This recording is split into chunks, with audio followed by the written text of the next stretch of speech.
আসসালামু আলাইকুম। যে যেখানে আছেন ভালো আছেন, আমি তো ইনশাল্লাহ অনেক ভালো আছি। তো আজকে আপনাদের জন্য আরেকটা ব্লগ নিয়ে আসলাম।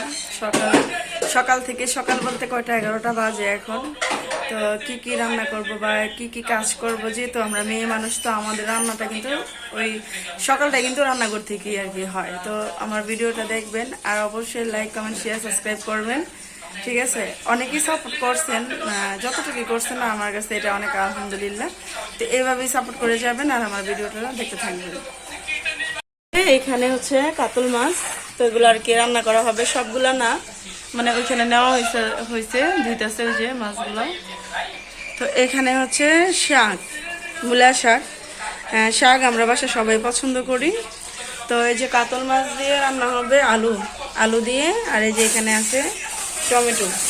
কি বলবো, সবজির দাম এত বেশি, তারপর তো আমাদের খেতে হবে, দাম হলে কি হবে, তাই না? তো এই শাকগুলা ভাজি হবে। আর এই যে দেখেন আমাদের রান্নাঘরের পরিবেশ। তো এগুলা আর কি রান্না বান্না করে সবকিছু গুছাবো। তো দেখতেই থাকুন, সাথেই থাকুন। তো এখানে মূলা শাক আনা হয়েছে, মূলা শাক ভাজি করব। তো মূলা শাকটা আমার অনেক পছন্দের। বাসার বেশি একটা তেমন একটা কেউ পছন্দ করে না, আমার ননদ, আমি আর আমার হাজব্যান্ড, আমরা মূলা শাকটাই পছন্দ করি, অনেক খাই। তো এই শাকটা এখন দিয়ে রাখবো, এটা বিকালবেলা রান্না হবে, যেহেতু এখন কালকে তরকারি ছিল রাত্রের। তো আজকে আবার কাতলা মাছ রান্না করা হয়েছে। কাতল মাছ নাকি কাতলা মাছ আমি জানি না সঠিক। কাতল মাছ আর কি রান্না করা হয়েছে টমেটো দিয়ে। আর রান্না করা হয়েছে কি যেন, লাউ ডাল রান্না করা হয়েছে, দেখেন আমি ভুলে গেছি।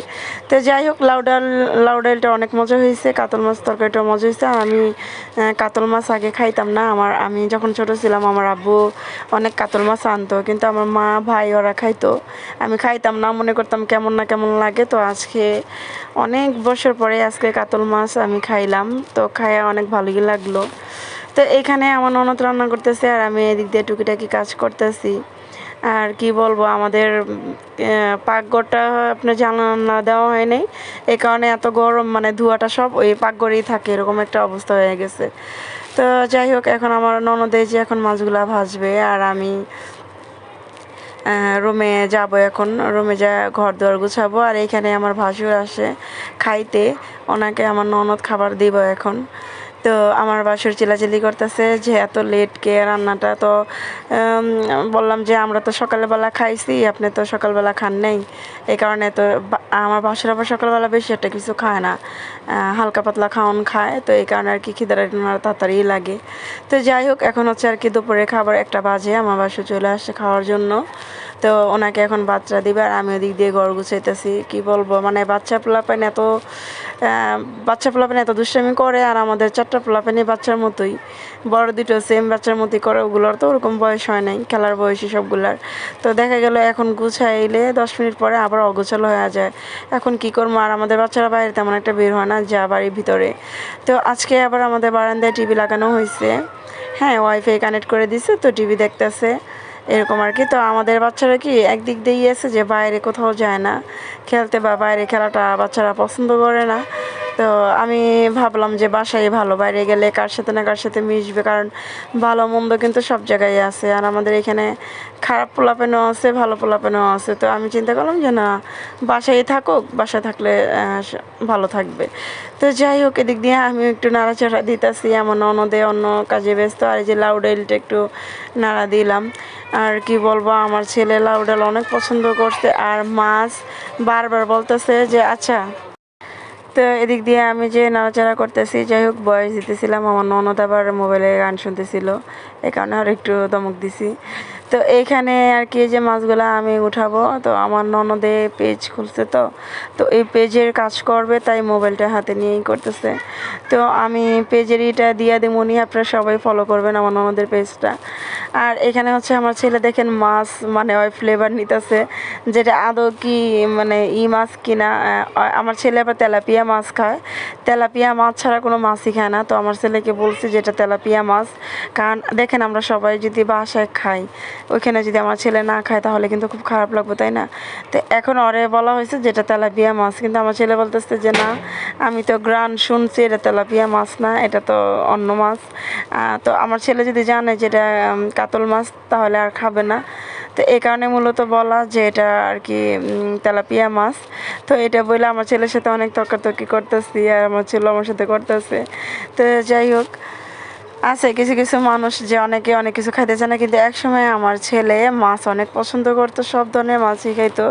কিন্তু জানি না, বড় হওয়ার দিন দিন বড় হইতেছে আর খাবার থেকে ওর রুচি চলে যেতেছে, বিশেষ করে কোনো মাছই খায় না, ওই শুধু মাংস মাংস। আর ডাক্তার, আমার ছেলে ডাক্তার না করছে মাংস খেতে, মুরগির মাংস, গরু মাংস এগুলো একদম নিষেধ করে দিছে। তো আমার ছেলের হাতে মানে ঘাও হয়েছে, তো এই ঘাওর কারণে ডাক্তার নিষেধ করে দিছে কোনো মাংস খাইতে। আর এদিক দিয়ে আমার ছেলে মাংস ছাড়া কোনো ভাত খায়ই না, পেট খায় অল্প স্বল্প কিন্তু পেট ভরে খায় না। তো ছেলেকে নিয়ে খুব বিপদে আছি, আমার ছেলের জন্য সবাই দোয়া করবেন যাতে সুস্থ হয়ে যায়। আমার ননদের ছেলেরও সেম একই অবস্থা, কিন্তু আমার ননদের ছেলে মাশাআল্লাহ ছোট যে একটা মাছ, ওই ছোট মাছটা খেতে পারে। মাছ খাইতে পারলে কিন্তু শরীরের জন্য অনেক ভালো। হ্যাঁ, কিন্তু আমার ছেলে সেটা বুঝে না, আমার ছেলে শুধু মাংস আর মাংস। তো তো যাই হোক, এখানে আর কি হলুদের ফাঁকি মরিচের ফাঁকি দিবে এখন। আর আমরা আর কি কি করি, সকালবেলা দুপুরবেলা যদি রান্না করি, আবার দেখা গেল যে বিকালবেলা আবার রান্না করতে হয়, কারণ আমাদের মানুষ বেশি। আমাদের 2 টাইম রান্না অনবরত আছে, আমরা কখনো এমনও সময় যে আমরা 3 টাইমেও রান্না করি, কারণ আমরা যেহেতু অনেক মানুষ, আমাদের ফ্যামিলি যেহেতু অনেক বড়। আর এই মাছটা অল্প একটু আর কি ঝোল দিয়ে 2-3টা আলু দিয়ে রান্না করা হয়েছে, কারণ বেশি আলু দিলে ভালো লাগবে না। আমার ননদ বলতেছে, আমি বলছি আর কটা আলু দিতা, পরে আমার ননদ বলতেছে যে না, বেশি আলু দিলে ভালো লাগবে না। পরে তারপরে আমি ঠাডামি করে আর কয়েকটা কাইটে নিয়েছি, কারণ মানুষ যেহেতু বেশি, সবার প্লেটে তো 2টা করে আলু না দিলে তো আর হবে না, তাই না? এই কারণে আর কি আমি আলুটা একটু বেশিই নিয়েছি। তো এই যে দেখেন, এখন আলুটা আর কি কষাইতেছে। আর আমার ননদের হাতে তরকারি কিন্তু অনেক মজা হয়, আমার হাতেও হয়, কিন্তু আমি অনেক দিন ধরে রান্না বান্না করি না, তো তো ওই আইডিয়াটা ওরকম নাই। কিন্তু পরশুদিন আমি রান্না করছিলাম, লাউ তরকারি রান্না করছিলাম, সেটা আপনাদের সাথে শেয়ার করছিলাম। তো ওই লাউ তরকারিটা আর কি সবাই খায় মজা বলছে। তো দেখেন, এদিকে আমি কিছু সামিরা করলাম, আমার এটা ছোট্টবেলা থেকে অভ্যাস। মাছ ভাজলে আমি একটু হইলেও খাবো, এটা আমার একদম ছোটোবেলা থেকে অভ্যাস। তো এইখানে টমেটো কেটে দিব, যেহেতু আলুটা কষানোর মধ্যে দেওয়া হয়েছে, টমেটোটা দিয়ে দিব। আর কি বলবো, মানে টমেটোর এত দাম, ঠিক আছে। আর আমি দেখেন কি যে করতেছি, আজকে টমেটো খাইতেছি, একবার মাছ খাইলাম, আজকে যে আমার কি হয়েছে আমি নিজেও জানি না। আর সকালবেলা কেন জানি অনেক খিদা লেগে গেছিলো আজকে, অন্যান্য টাইমে আমার এত খিদা লাগে না, কিন্তু আজকে অনেক খিদা লাগছে। তো এখানে কাতল মাছগুলো তো ওগুলো রান্না করবে, শুধু আর কি পিস যেগুলো করা হয়েছে ওগুলো। আর এখানে মাথা, লেঞ্জা, হালকা পাতলা মাছের টুকরো আছে। তো এটা ফ্রিজে রাখবো, হলুদের ফাঁকি মিক্সড করে ফ্রিজে রাখলে কি মাছটা ভালো থাকে। তো এটা আবার আরেকজনের কাছ থেকে শেখা। তো আমার ননদকে বললাম যে ঠিক আছে, হলুদ দিয়ে একটু প্যাকেট করে রাখতো, দেখি মাছ কি পরে ভালো লাগবে কিনা। পরে কয় আচ্ছা ঠিক আছে, রাখতেছি। তো আপনারা এভাবে রাখতে পারেন, আপনারা বাসায় ট্রাই করতে পারেন। এটা আমি নতুন পদ্ধতি শিখলাম একজনের কাছ থেকে, তো দেখি পদ্ধতিটা কেমন, আসলে ভালো কি না মন্দ। তো যাই হোক, এখন এই যে মাছগুলো আমাদের পটলা করা হয়ে গেছে। তো কি মানে আজকে কি বলবো, দিনের বেলা এত গরম লাগে, রাত্রে যে এত শীত করে, মানে খুবই একটা খারাপ অবস্থা। দিনের বেলা মানে প্রচুর গরম আমাদের এখানে, আর রাত হলে শীত করে, এরকম একটা অবস্থা। আর ঠান্ডা লেগে তো খুব খারাপ একটা অবস্থা, যেহেতু শীতের দিন আসা পড়তেছে, ঠান্ডাও লাগতেছে। তো এখানে আমার ননদ ফ্রিজে মাছগুলো রেখে দিব, এই যে ফ্রিজে মাছগুলো রাখা হয়েছে। আর এইখানে তরকারিটা হয়ে গেছে। তো কালারটা কেমন হয়েছে অবশ্যই কমেন্ট করে জানাবেন। তো মাছগুলো এখন ঢেলে দেব, দিয়ে একটু নাড়া দিয়ে এরপরে আর কি তরকারিটা নামায় ফেলবো। তরকারিটা হয়ে গেছে। তো তরকারিটা কেমন হয়েছে অবশ্যই কমেন্ট করে কিন্তু জানাবেন। আর এখানে হচ্ছে লাউ ডাইল, এই যে লাউ ডাইলটা আমার পছন্দের অনেক খাবার। তো সবাই ভালো থাকবেন, আল্লাহ হাফেজ।